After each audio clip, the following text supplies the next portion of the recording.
taking the fight to ISIL in Iraq with American support.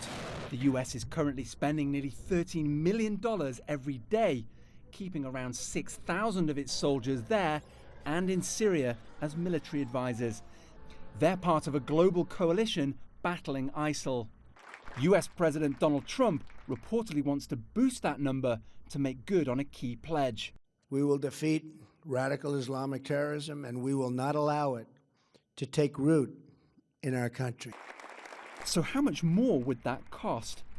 What we know from Afghanistan and Iraq, where it costs us in these kinds of austere environments sort of $1 billion a year to keep 1,000 people in theater. But deploying troops may be just a fraction of the real price.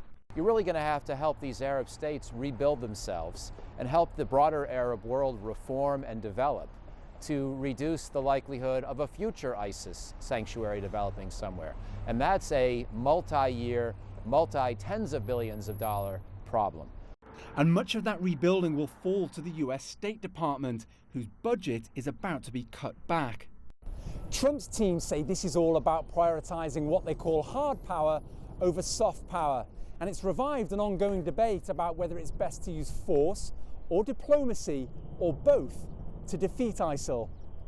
Trump's own defense secretary thought less diplomacy was a bad idea, as he told this congressional hearing in 2013.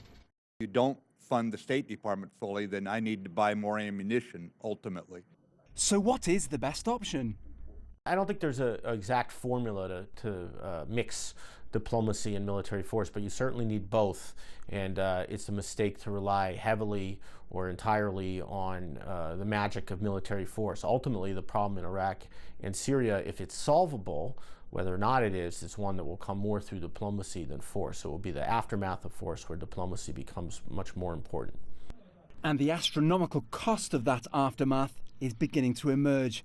The Iraqi government thinks rebuilding Anbar province and Mosul, where some of the most intense fighting against ISIL is still taking place, will cost $50 billion alone. And that's just one country.